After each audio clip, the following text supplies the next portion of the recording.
Bonjour et bienvenue sur notre troisième session Intimus, le webinaire qui accompagne l'intimité sexuelle et relationnelle Des en personnes, temps de des confinement. personnes en Alors, je situation. vais demander à tous les participants de bien veiller à se mettre en muet.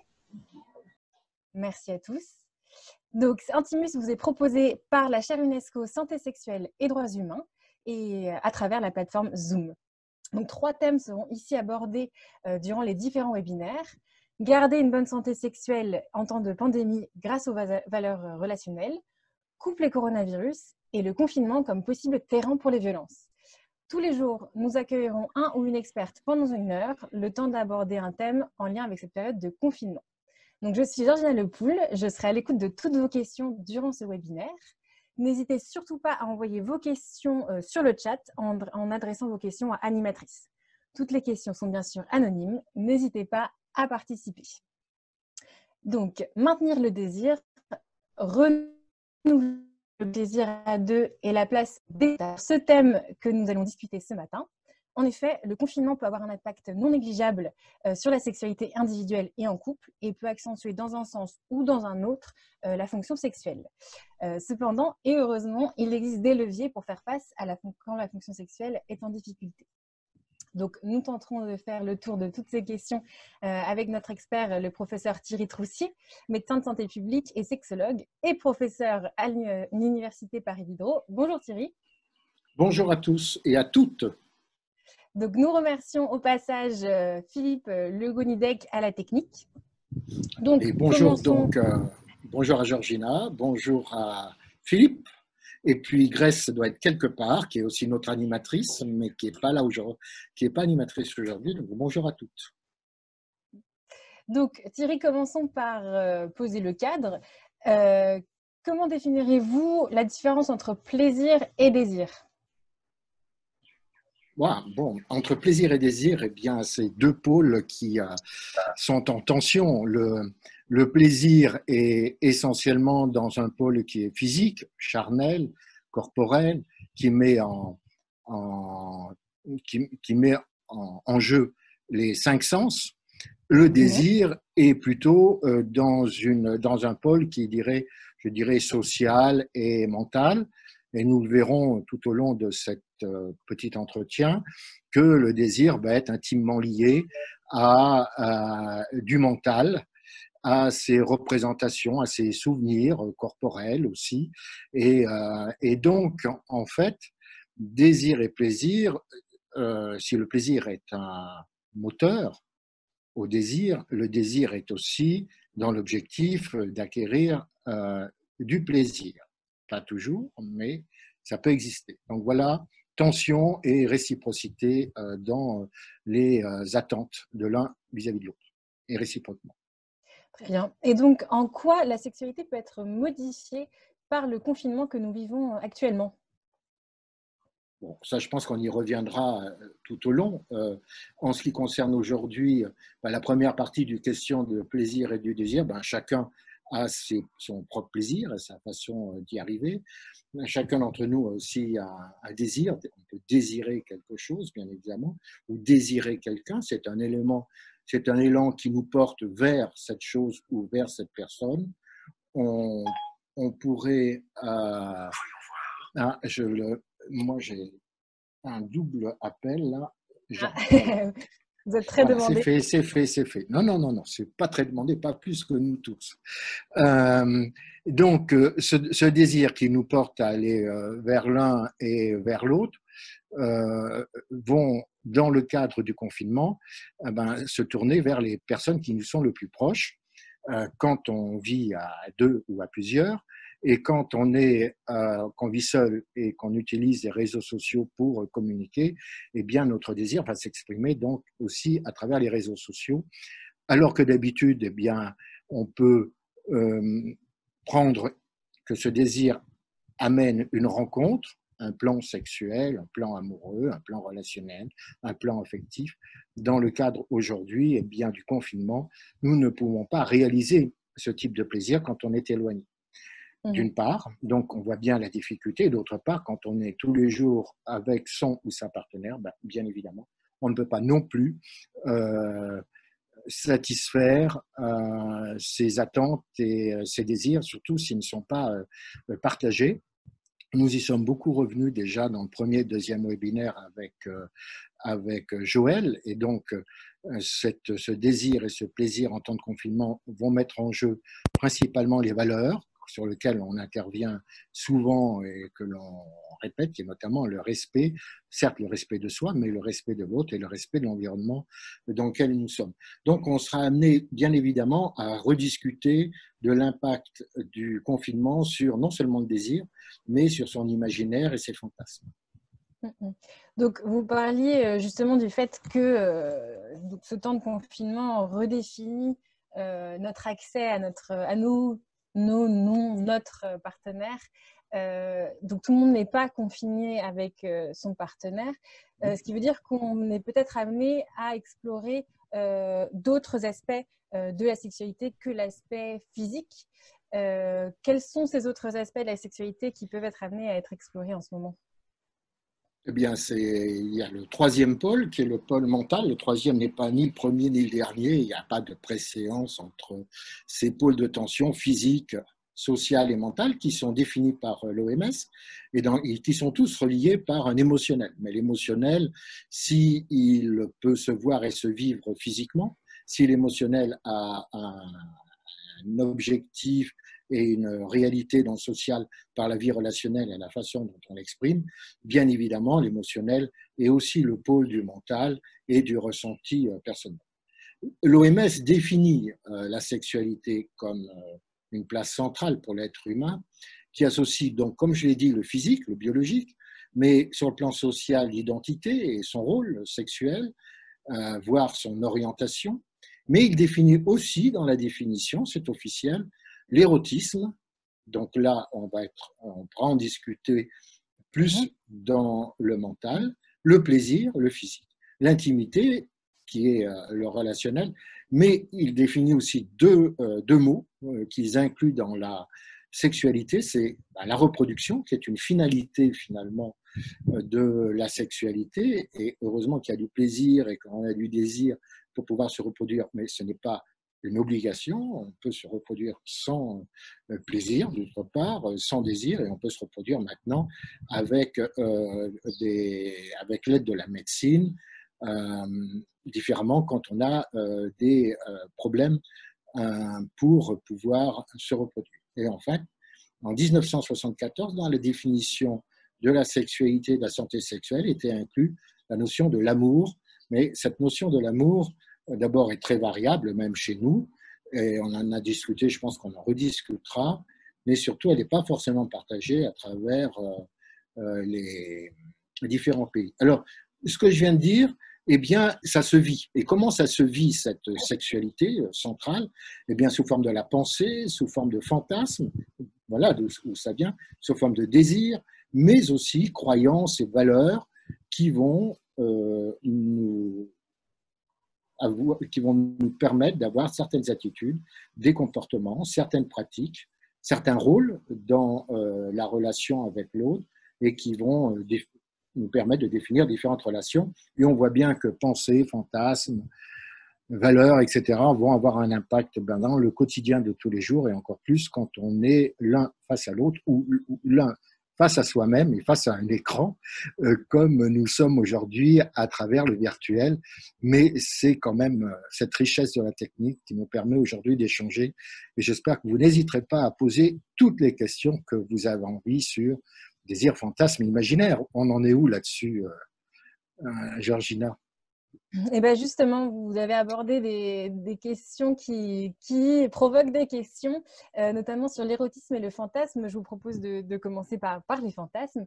Première question, que sont exactement les fantasmes? À quoi servent-ils? Alors, le fantasme sexuel, on parle là, Oui, est absolument. en principe sans rapport avec la reproduction, bien que dans la mesure où le fantasme a une partie de l'inconscient, il est bien possible que dans son inconscient, on a un désir de reproduction, même si on est sur un plan physique. Donc, quand on dit que c'est sans rapport avec la reproduction, je pense que l'on peut avoir une certaine critique par rapport à ça. C'est un élément donc de la physiologie sexuelle, c'est décrit comme tel, en tout cas par l'OMS, mais qui nous oblige à contrôler les pensées, notre imagination érotique, de telle sorte à ne pas perturber d'abord notre bon fonctionnement du corps et éventuellement le fonctionnement de la relation avec l'autre. Ça veut dire perturber, et c'est écrit comme ça, ça veut dire qu'il peut y avoir des perturbations possibles, et donc il peut exister des dysfonctions.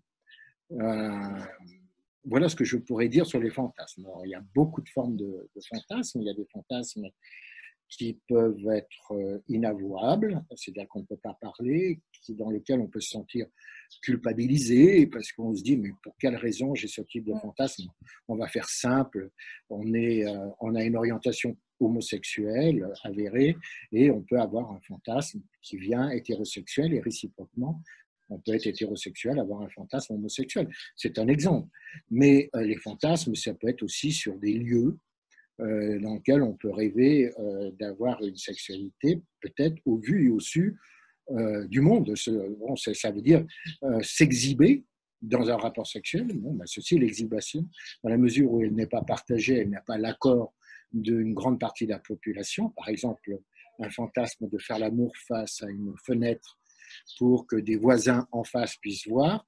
Eh bien, d'abord, on n'a pas l'accord des voisins pour que ce soit visible, donc c'est un fantasme qui est répréhensible. Toutefois, on peut très bien avoir ce fantasme-là et le vivre dans la tête, voire éventuellement, ce n'est pas une obligation de partager avec son partenaire. Bon, c'est des exemples cliniques. Exactement, exactement. Nous avons des questions sur le fait, est-ce que tous les fantasmes sont permis, même ceux qui ne seraient pas réalisés dans le légal? Est-ce qu'il y a une limite dans ces fantasmes? Et si oui, laquelle? Personnellement, dans la mesure où le fantasme reste une création intime et personnelle qui nous appartient, tout est possible. Il n'y a aucune limite. Et notamment si on parle de limite de l'illégalité, et il y en a beaucoup dans l'illégalité, eh bien, rien ne nous empêche de fantasmer dans l'illégalité en sachant qu'on ne passera pas à l'acte, éventuellement, qu'on n'en parlera pas à son ou sa partenaire. Et ce n'est pas parce qu'on a des fantasmes de temps en temps qui peuvent être illégaux que l'on est pervers pour cela. Par contre, si ces fantasmes reviennent de façon répétitive, et que ça vient perturber sa propre sexualité, sa propre pensée, ses propres attitudes et ses propres comportements, oui, là, on tombe dans ce qu'on appelle disorder, c'est des troubles qui ont des impacts directs sur notre vie au quotidien. Et j'ai bien dit tout à l'heure que l'histoire des fantasmes nous oblige à contrôler les pensées quand celles-ci ont un impact négatif sur nous-mêmes d'abord, sur notre propre corps et surtout peut nous perturber dans le cadre de notre relation à l'autre. J'ai deux questions qui arrivent en particulier sur les fantasmes, deux questions un peu particulières. Mon partenaire m'a parlé de ses fantasmes, mais je ne suis pas du tout à l'aise avec ce dont il m'a fait part. Que faire? Et deuxième question, je n'ai pas de fantasme en particulier. Est-ce que c'est normal? Est-ce que ça se cultive? Si oui, comment? Donc, deux questions. Alors, je réponds d'abord à la dernière. Je n'ai pas de fantasme particulier. C'est vrai, une partie de la population, homme ou femme, n'a pas de fantasme. Du moins, déclare ne pas avoir de fantasme. Il peut avoir un imaginaire, on y reviendra tout à l'heure, ce qui est différent d'un fantasme, mais n'a pas de fantasme et ont du désir et du plaisir seulement dans la réalité d'un acte qui soit à deux, seul ou à plusieurs. Ça, c'est un premier point. Alors, est-ce qu'on peut le cultiver? Alors, si tant est que ça devenait, je dirais, indispensable d'avoir des fantasmes, ce que je n'ai surtout pas dit, mais qu'on pourrait imaginer, si son partenaire a des fantasmes, on pourrait imaginer peut-être de commencer à les partager. Et ça répond partiellement à votre première question sur peut-on partager ou je n'ai pas envie de partager les fantasmes de mon partenaire.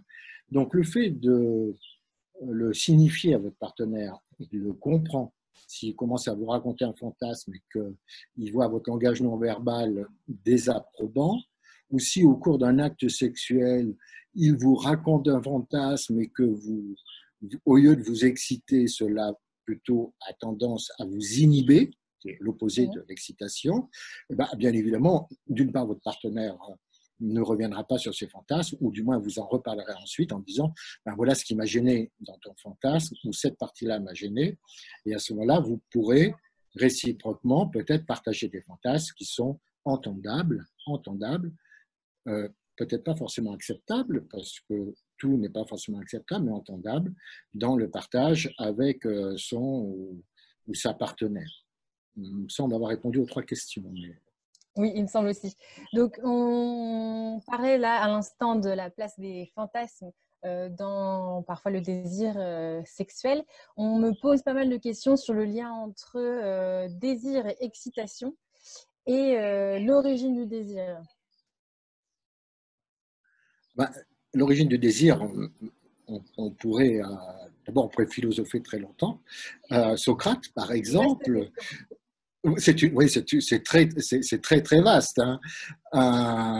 Par exemple, Socrate parle à propos du désir, notamment dans le banquet, et pas seulement à propos de l'amour, et notamment, il dit à un certain moment, notamment dans la fin du texte du banquet, qu'il ne peut y avoir désir que quand il y a manque.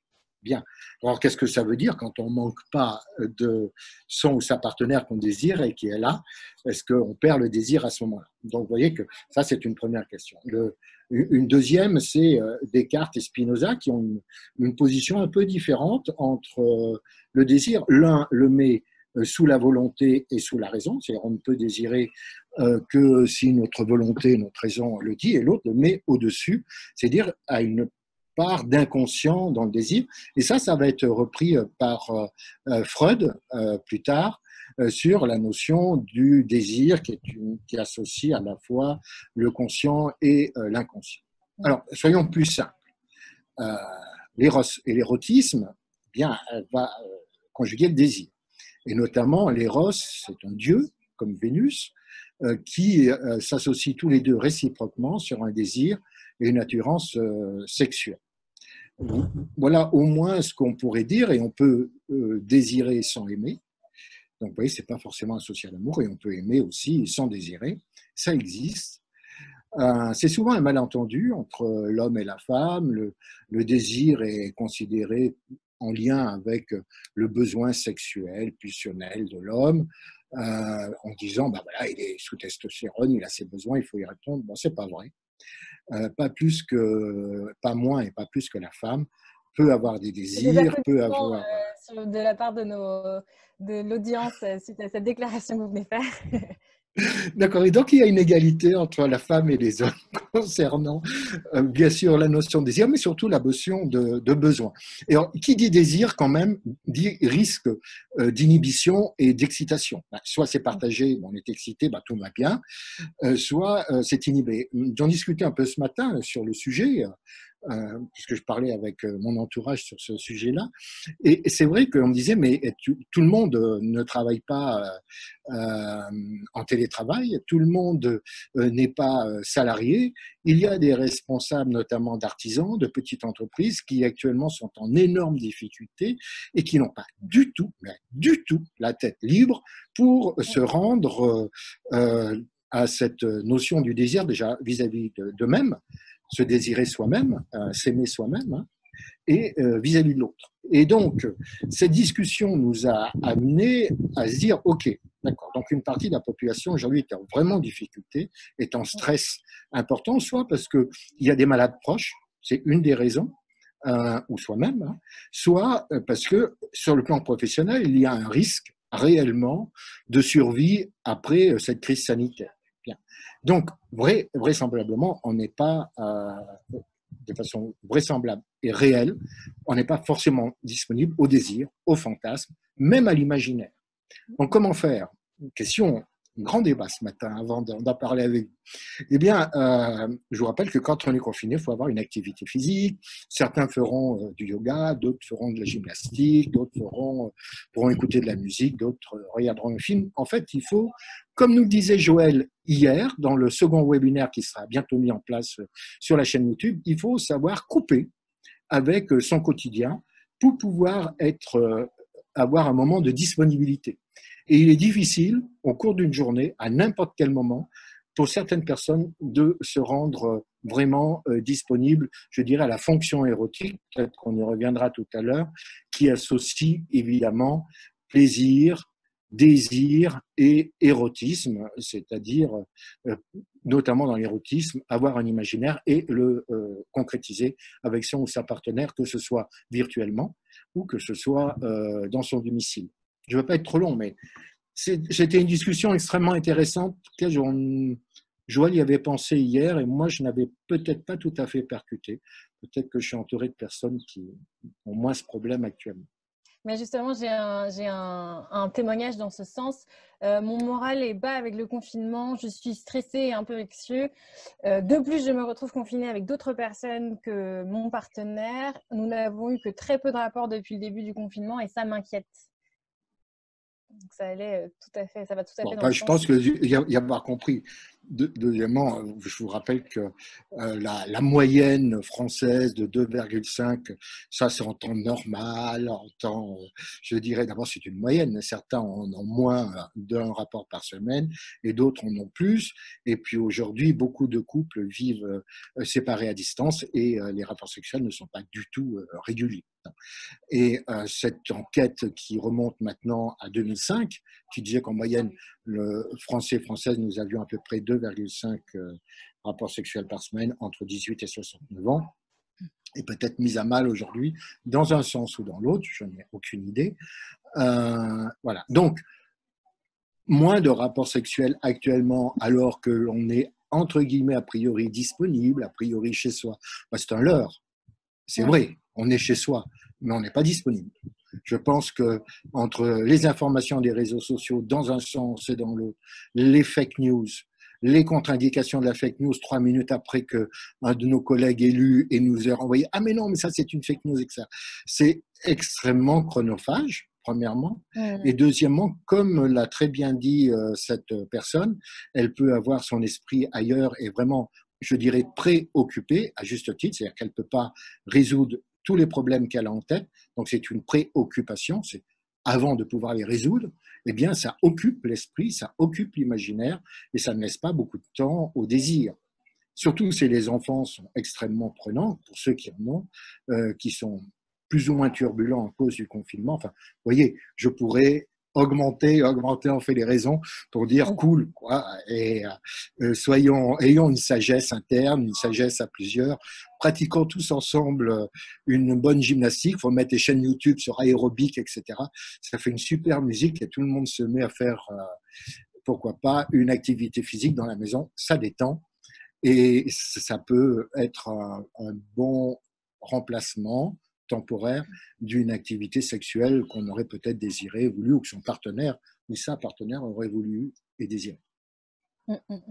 Et alors, j'ai un autre témoignage qui nous rappelle que cette prise par le confinement et c'est l'impact sur la sexualité ne concerne pas uniquement les couples qui sont confinés ensemble, mais donc je vous lis, je suis dans une relation entre guillemets à distance avec un plan cul régulier. Nous nous envoyons régulièrement des SMS un peu sympas et parfois quelques photos sexy, mais sans possibilité de nous retrouver et d'agir sur notre désir. J'ai l'impression que la relation s'essouffle un peu. C'est dommage parce que ça apportait un peu de piment à mes longues journées. Donc, vous confirmez cet impact dans la sexualité Oui, je pense qu'il y aura eu la vie avant le coronavirus et il y aura la vie après le coronavirus. Alors, en termes relationnels, je pense que ce confinement et ce virus, par le stress que nous avons tous, que nous partageons, en termes d'information, d'incertitude, à la fois dans le temps et dans le risque, met en tension beaucoup de choses dans nous et chacun d'entre nous peut réagir différemment en fonction de son vécu personnel ou en fonction du vécu de ses ancêtres aussi.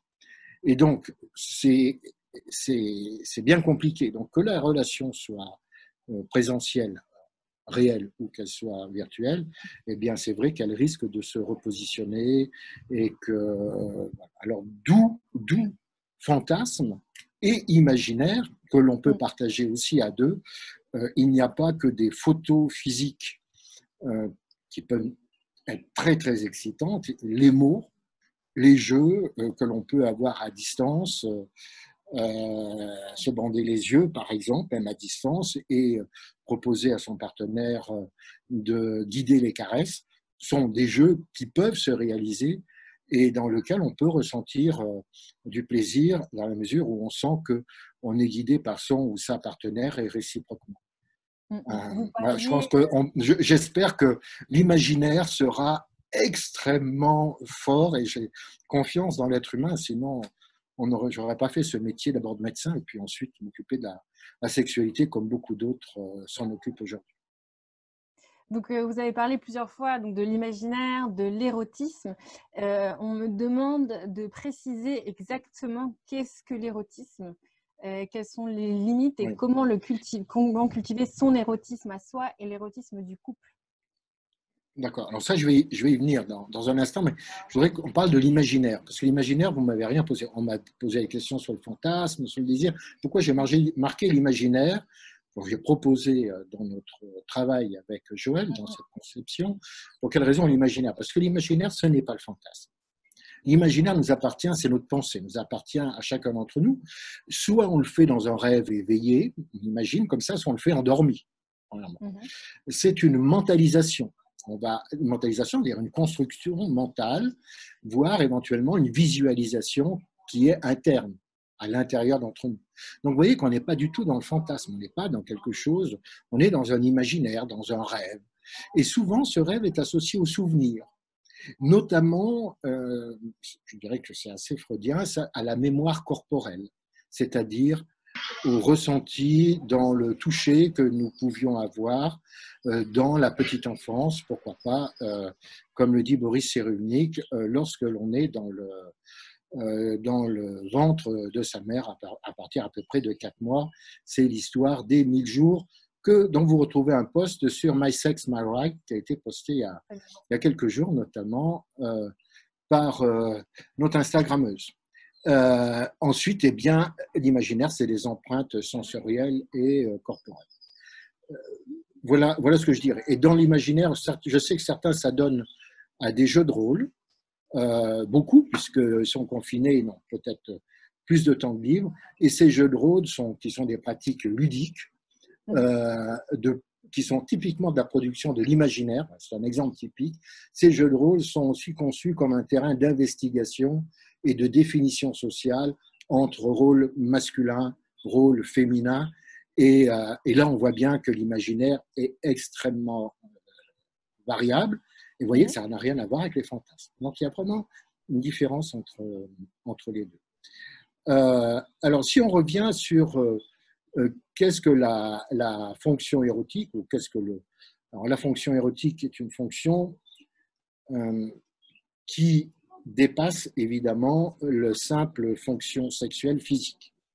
Elle dépasse aussi la simple fonction sexuelle sociale, relationnelle, qui est l'objet aussi de la fonction sexuelle, et la fonction sexuelle mentale. En fait, c'est de l'association des trois qui nous permettent d'établir une fonction érotique. Une fonction érotique, c'est dépasser les limites de son corps. Donc, c'est permettre à sa partie mentale et à son expression sociale de dépasser ce que nous sommes physiquement ou des possibilités que nous avons physiquement. Là, je pense par exemple tout simplement aux personnes qui sont en situation de handicap, que ce soit notamment les tétraplégiques, qui ont difficulté à accès à leur corps. La fonction érotique est la fonction qui permet, je dirais, qui est une ouverture, une amplitude énorme. Et ce n'est pas que l'imaginaire et le fantasme, c'est le travail de comment dépasser, sublimer un corps qui aujourd'hui nous limite sur le plan physique. Et voilà, c'est un exemple très concret, clinique, auquel nous pouvons avoir à faire face. J'y reviendrai peut-être dans la conclusion sur la fonction érotique, sauf si on me pose d'autres questions. Alors, j'ai une question qui demande précision. Est-ce que le fantasme est externe, est-elle une projection, alors que l'imaginaire serait interne?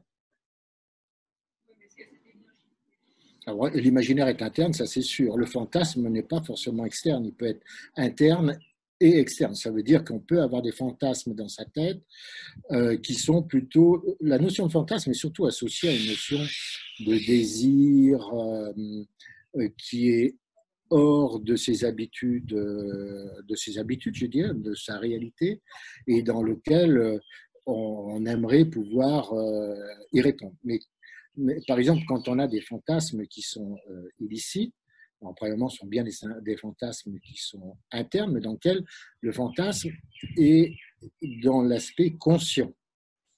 Alors que l'imaginaire, comme tout à l'heure, je vous l'ai dit, est associé à la fois à l'aspect conscient et à un aspect inconscient. Quand on est endormi, c'est un aspect inconscient, par exemple, dans l'imaginaire.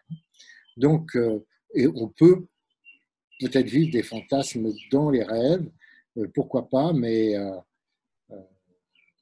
moi, je ne pourrais pas y répondre. Je pense que si Joël intervient, elle reviendra peut-être dessus, elle sera plus à l'aise que moi. Très bien. Donc, vous proposez réellement à tous ceux qui nous entendent maintenant ou plus tard sur YouTube de cultiver l'imaginaire comme solution finalement aux tensions, aux frustrations sexuelles qui peuvent apparaître, aux difficultés sexuelles qui peuvent apparaître pendant le confinement finalement. Ah, évidemment, que l'imaginaire, le fantasme, partagé ou pas partagé, ou du moins accepté ou acceptable dans le couple, est une forme de se sentir mieux, peut-être d'être dans un bien-être, puisque ça appartient à la définition du bien-être de la santé sexuelle, fantasme imaginaire, et bien de le cultiver. Et tout à l'heure, vous parliez d'est-ce qu'on peut cultiver ces fantasmes, son imaginaire, bien évidemment, par la lecture, par des films, en discussion, en échangeant, ou simplement en ayant envie finalement de se laisser aller et d'accepter des fantasmes sans pour cela se mettre en difficulté. Si le fantasme me met en difficulté, c'est-à-dire dire mais si j'ai des fantasmes comme ça, c'est que je suis pervers, ou je me sens coupable, ou sont des troubles. Enfin, comme je l'ai dit tout à l'heure, chacun d'entre nous a des pulsions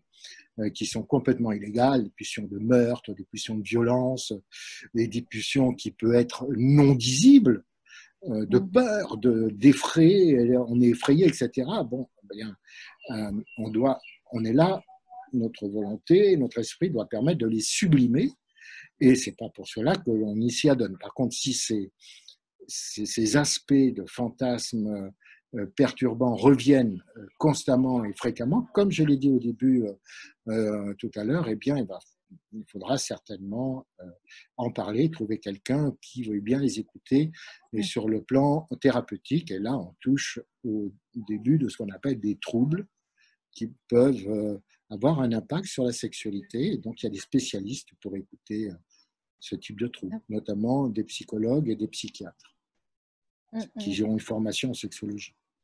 Donc, ne pas hésiter à aller chercher de l'aide aussi à l'extérieur de son couple ou de son intimité. Bien évidemment. J'ai une question. J'ai l'impression que cette période de confinement serait un bon moment pour renouveler ma sexualité avec ma femme. Je la sens cependant peu disponible. Comment faire? Est-ce que c'est le moment d'aborder toutes ces questions ou pas?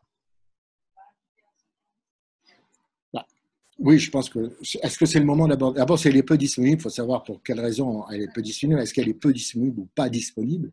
Il y a une différence, c'est l'histoire du consentement de notre premier webinaire.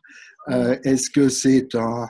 Oui, peut-être on peut en discuter, ce qui veut dire non, ça ne m'intéresse pas pour l'instant. Globalement, c'est ce que ça veut dire. Et soyons clairs et disons les mots qui doivent être dit, ou oui, on peut en parler, mais pas maintenant, mon chéri, puisque là, on est dans une relation hétéro.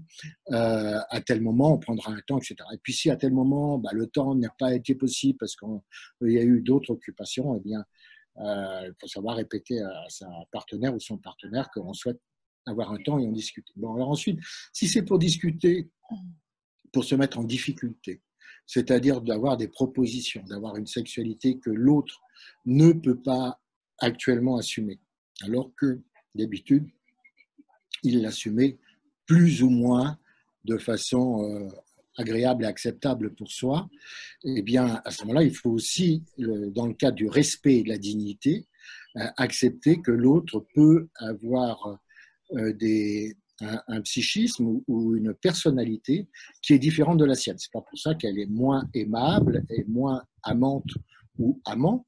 C'est simplement respecter ce qu'on appelle une biographie de la construction de la sexualité qui date dès la conception dans le ventre, voire même pour certains psychanalystes bien avant, dans lequel on hérite de nos ancêtres dans ce domaine-là, ou alors une forme d'épigénétique. Et donc on va bien difficulté. Donc en fait, l'autre n'est pas soi, même si elle m'aime et même si je l'aime. L'autre a sa vie. En période de confinement, voir l'autre, l'aimer, c'est aussi l'aimer telle qu'elle est et l'accepter telle qu'elle est, la respecter. Et la dignité d'un couple, c'est aussi, ça va passer par ce respect réciproque. Alors, ça a l'air d'être des grands mots, ça. Mais enfin, il faut mieux mettre ces mots-là que d'être violent, que d'être agressif verbalement et que de dire des mots malheureux sur lesquels on ne pourra plus revenir post-crise sanitaire. Donc, simplement avoir de la prévention pour prévenir son couple. Et c'était l'objectif de ce travail avec ce terme intimus que nous avons vu avec Joanne Mignot, parce que nous pensons que c'est un moment, et vous verrez qu'il y a certaines personnes qui interviendront sur violence en milieu de confinement, qui sont certainement plus à l'aise que moi-même pour aborder ces thèmes-là, parce qu'ils les abordent sur le plan clinique de façon habituelle. Eh bien, c'est ça qu'on veut prévenir. On veut prévenir pour que la relation post-confinement puisse soit reprendre comme elle était avant, soit reprendre différemment, mais qu'elle soit une belle relation, soit, si elle doit finir, eh bien, le confinement, je dirais, aura raccourci le temps de cette relation qui devait finir, et ce sera un constat, j'espère, réciproque des deux partenaires et non pas un constat qui est unilatéral. Donc il faut beaucoup faire attention aux mots et au moment où on intervient en termes de communication. D'ailleurs, les conflits et l'agressivité qui peut apparaître pendant le confinement, qui seront les sujets de nos webinaires demain et samedi. Là, j'ai une question sur quelqu'un qui a l'air de vouloir des outils. Donc, je suis confinée seule et suis plus qu'enclin à développer mon imaginaire, mais existe-t-il des outils concrets?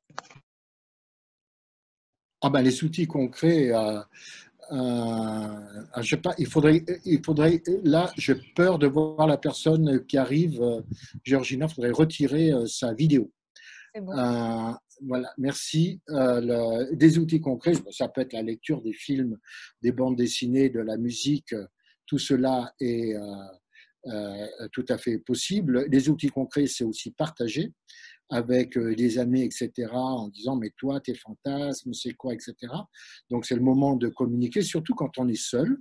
Je pense que quand on est seul, la communication avec, pas seulement avec sa famille, pas seulement avec les anciens, pas seulement avec nos enfants, s'ils nous appellent et qu'on est en âge d'avoir des enfants ou des petits-enfants, mais avec des amis avec lesquels on peut partager justement, c'est une thématique possible de discussion en disant, mais toi, comment tu fais, comment ça se passe, à condition qu'on se retrouve tous dans une position, enfin, tous ceux qui partagent, dans une position à peu près semblable, qui est confiné et être seul. Vous savez, la sexualité, comme dans la fonction érotique, est multiple. Comme je l'ai dit tout à l'heure, elle n'était pas que physique, elle peut être sociale. Et avoir une communication à propos de la sexualité, eh bien, c'est aussi une forme d'avoir des liens. Et ce n'est pas pour cela que l'on aime, que l'on désire, que l'on veut passer à l'acte. C'est simplement pouvoir partager et comprendre comment les autres vivent cette sexualité pour voir comment nous, on réagit et comment ça le fait sur nous, ce système de miroir. Et donc, dans le miroir, ce qui est intéressant, c'est voir ce que ça projette, ce que ce miroir projette de nous à travers de ce qui est dit. Et pour peut-être ceux qui sont adeptes des podcasts, je sais qu'il y a des podcasts maintenant qui existent érotiques qui sont tout à fait accessibles sur des plateformes génériques. Oui, peut-être une dernière question parce que l'heure tourne sur ce sujet passionnant. On peut encore un petit peu peut-être. Ouais. On peut encore un petit peu. Alors j'ai la question de mon manque de désir va-t-il continuer après la levée de ce confinement et le désir a-t-il une date de péremption? Alors, ni l'un ni l'autre. D'abord, le désir ne peut pas avoir Bonne nouvelle. une durée de péremption. C'est une excellente nouvelle parce que d'abord, il faut croire à à sa créativité, il faut croire à son émotion qui est un moteur de la créativité que nous pouvons aller. Car je vous rappelle, le désir, c'est aller vers quelque chose, aller vers quelqu'un. C'est un moteur qui est quotidien. Quotidiennement, on a du désir et ça nous pousse à vivre. Alors, il faut qu'il y ait un intérêt. Si on a du désir, c'est parce qu'on va avoir en contrepartie une certaine forme de plaisir. Le plaisir n'est pas sexuel seulement. Le plaisir, c'est le plaisir de casser une solitude, c'est le plaisir de parler, c'est le plaisir d'être à plusieurs, le plaisir, peut-être un jour, on le retrouvera, de boire et de prendre des verres ensemble et de retrouver le sourire sur les terrasses l'été arrivant. Tout ça, c'est du désir. Aller sur une terrasse et se dire, je peux aborder quelqu'un que je ne connais pas à côté de moi. Et peut-être que la période post-coronavirus va nous amener à échanger plus facilement, à se sortir parfois d'un isolement. Bon. Donc, pas de date de péremption, ça c'est clair. Est-ce que ce désir on risque de l'épuiser parce qu'on va épuiser tout son désir maintenant en période de confinement? La réponse, bien évidemment, est non, parce qu'on trouvera d'autres formes de désir, d'autres environnements qui agiront sur nous. Donc, c'est que des très bonnes nouvelles. Le désir est le véritable moteur de la vie. C'est le véritable moteur qui nous fait avancer. C'est le moteur qui nous fait sourire en disant que, bon, aujourd'hui, c'était mon désir, ça n'a pas répondu exactement à ce que je voulais, j'ai pas eu exactement ce que mon fantasme ou que mon imaginaire aurait imaginé, mais je vais me rebeller. Demain, je ferai mieux. Demain, j'aurai d'autres idées, ou même pas attendre demain, tout à l'heure, dès que le webinaire est fini, vous allez voir, j'ai d'autres idées et ça va être génial. Bon, sur ces belles paroles, ça fait maintenant 45 minutes que nous échangeons. Il est temps pour nous de faire une petite conclusion. Je vous mets le PowerPoint que vous avez préparé. Oui, je préfère que vous le mettiez parce que tout faire à la fois me semble parfois un peu difficile. Compliqué, aucun Alors, problème. dans l'attente que vous le mettez, que vous le partagez, donc ce PowerPoint, vous verrez, il y a plusieurs peintures de Klimt. Je les ai prises, notamment, je les ai prises par rapport à trois peintures de Klimt, l'attente avec l'arbre de vie, parce que je trouve que c'est actuellement une bonne chose. Et d'autre part, je vous ai mis une peinture de Danaé. Danaé est la fille d'un roi qui va être enfermée parce que le roi a su que si elle enfantait, le fils allait tuer le père, allait tuer le roi. Donc le roi va l'enfermer et Danaé va quand même être fécondée par Zeus. C'est la mythologie qui nous dit ça. Et les choses vont donc perdurer. Et donc, elle vit dans un confinement puisque Danaé est dans une prison vraiment complètement confite. Elle n'a pas le droit de sortir. Elle est enfermée avec sa servante. Et on lui passe les plats pour manger juste dessous la fente. Et c'est par là où Zeus, avec une pluie d'or, va rentrer pour l'aimer et la féconder. Donc, Donc, le commençons confinement ce n'est pas diaporama. une star de 2020. Finalement, ça existait avant. Ça existait avant. Et donc, le confinement existe et on peut s'en sortir même en termes de reproduction. Allons-y. C'est parti. C'est parti. Je vous laisse passer nos diapos d'introduction. Donc, l'arbre de la vie de Klimt. Voilà, 1912. Donc, vous trouvez à votre, alors quand on regarde à votre droite, l'attente et vous trouvez l'étreinte et vous verrez qu'on terminera sur l'étreinte et vous verrez ce que je vous dirai là-dessus. Et au centre, vous avez l'arbre de vie avec ses... Alors, oui, allez-y. Donc, qu'est-ce que la sexualité? Parce qu'il fallait partir de quelque chose de simple et non pas de la santé sexuelle cette fois-ci. Ça a été défini par l'OMS. Hein. C'est un aspect central de l'être humain. Elle comprend, comme je vous l'ai dit, du physique, du social, mais aussi de l'érotisme. C'était écrit comme tel. Plaisir, intimité, reproduction. Ça, c'est la définition de 2002 qui a été publiée en 2006. Et comme je vous l'ai dit tout à l'heure, ça comprend aussi l'amour. Mais ça a été écrit dans la définition de travail de 1974. Elle est vécue sous différentes formes et pas toujours simultanément, et à des moments différents de sa vie, de façon différente, par la pensée, les fantasmes, le désir, les croyances, les valeurs, attitudes et comportements. En fait, donc, la fonction sexuelle va permettre de construire à partir de quelque chose de physique, une dimension érotique pour sublimer son corps. Et donc, c'est le moment de travailler cette fonction érotique en période de confinement. Alors, comment ça fonctionne, cette fonction érotique? On appelle ça un potentiel érotique. Chacun d'entre nous a un potentiel érotique qui est, je dirais, avec 3 grandes dimensions qu'on répète sans arrêt, le physique, le social et le mental. Alors, le physique correspond plutôt aux besoins, et c'est l'histoire du corps et des 5 sens et du plaisir que l'on peut avoir à travers ces sens, gustatif, physique, olfactif, toucher. Et puis, on exprime avec sa culture, avec ce que l'on est, avec son langage, et donc avec ses symboles à soi, et c'est différent entre chacun d'entre nous, ce qui fait la richesse des relations humaines, d'où pouvoir dialoguer avec son ou sa partenaire, mais n'hésitez pas à dialoguer avec vos amis en qui vous avez confiance, et vous verrez que les langages sont différents, on n'en s'entend pas tout à fait sur les mêmes mots, on n'a pas les mêmes codes culturels, et tout ça, ça s'implique dans l'aspect social de la demande qui est l'expression du désir. Et puis la réponse est amenée essentiellement par soi-même et par ce qu'on appelle le logos, la parole. Vous voyez, il y a une différence entre la parole et le langage.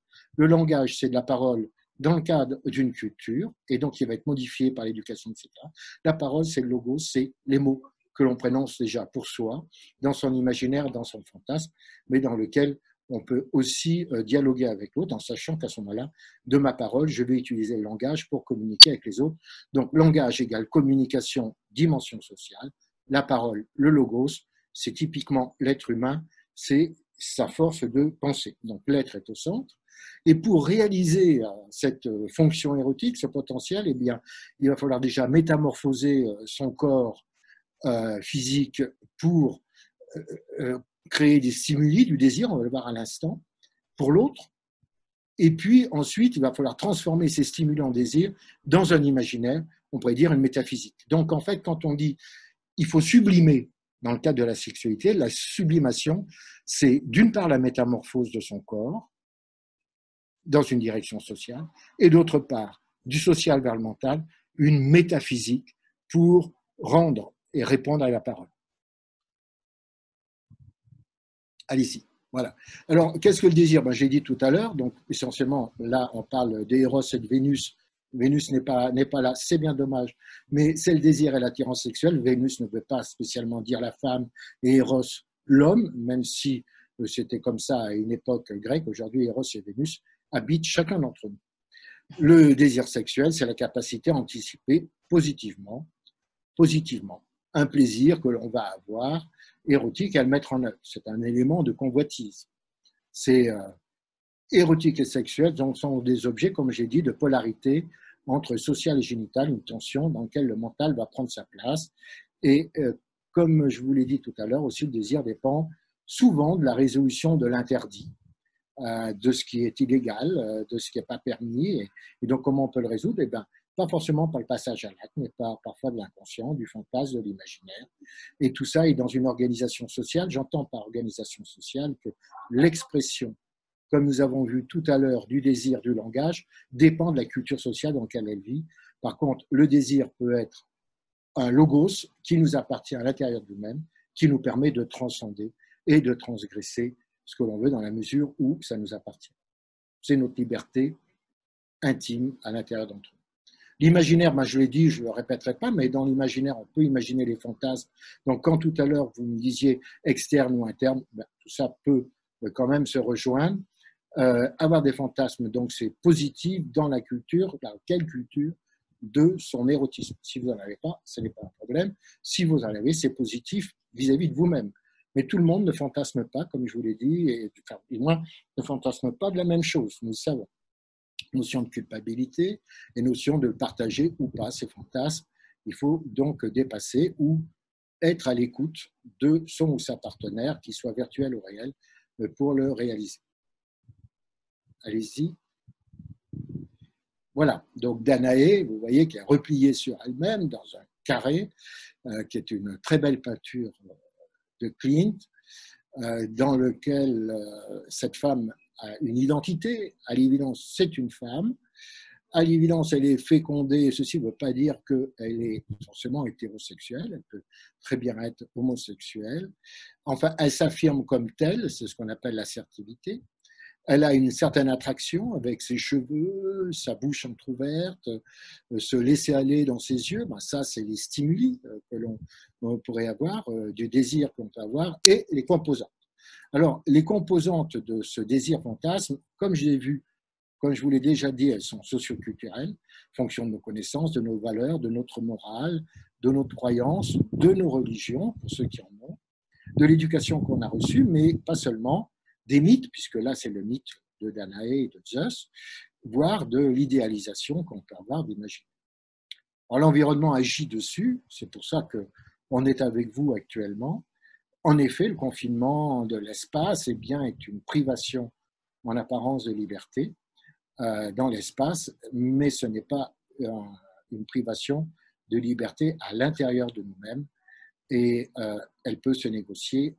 C'était l'objet de Liberté chérie de Joël, dont je vous conseille de regarder, pour ceux qui n'ont pas entendu Joël hier sur la chaîne YouTube, ça va être mis en place, qui était Liberté chérie. Ben oui, mais liberté, laquelle? Et Joël a pas mal répondu aux questions hier pour nous donner un tableau presque aussi beau que Danaé. Allons-y. Voilà. Et ça, on doit arriver à une notion d'accomplissement. L'accomplissement, c'est dans ce tableau que je vous ai présenté au départ, vous avez l'attente d'un côté, l'accomplissement et l'arbre de vie au centre. La sexualité, l'érotisme, ces différentes dimensions, qu'elles soient mentales, on a vu, fantasme imaginaire, qu'elles soient physiques, le plaisir, auto-érotisme ou autosexualité ou sexualité à deux ou à plusieurs, pas seulement le social, comme on a vu, la notion de l'expression du langage lié à la sexualité permet globalement cette notion d'acte et d'accomplissement. Ici, Clint a peint 3 types d'accomplissement. Et celui-ci, par rapport aux autres, qui est un des derniers tableaux peints par Clint avant son décès, montre une équité, égalité entre l'homme et la femme. L'un n'est pas plus haut que l'autre, contrairement à ce que vous voyez dans la fresque de Beethoven, qui est une peinture faite en 1903, donc qui date une dizaine d'années avant, où l'homme dominé par sa force, la femme qui, elle, est à genoux. Je ne sais pas si ceux qui connaissent Klimt voient cette peinture dans laquelle on sent bien la domination. Klimt a beaucoup avancé dans sa vie, et entre la ville où il était à Vienne et la campagne où il vivait avec sa femme qui était couturière et qui habitait avec un grand habit comme vous le voyez ici. Et au cours de sa vie, il a écrit très peu, mais enfin en tout cas à la fin, il écrivait à sa femme en disant qu'il avait compris que l'homme et la femme avaient une attitude égalitaire, et que lui, à l'intérieur, d'avoir vécu toute une vie de peintre dans une grande robe, je dirais, très, très, très large et très vaste, avait acquis une partie de la féminité. Et il disait dans un autre courrier que c'était bien dommage que cette féminité soit arrivée bien tardivement. Voilà. Donc, vous voyez que l'imaginaire, les fantasmes peuvent aussi toucher, pour nous les hommes, notre féminin, et pour vous, les femmes, votre féminin, et pour ceux qui sont en intersexe, les deux à la fois, et c'est tant mieux. Bien. Bon. Merci beaucoup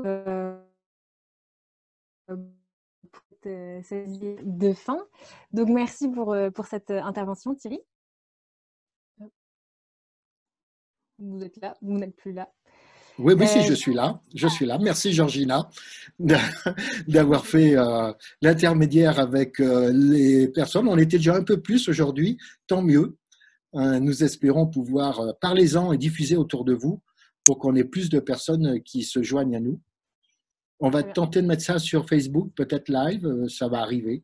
Il faut qu'on s'y habitue. Petit à petit, on monte en qualité, donc on pourra bientôt diffuser sur Facebook Live.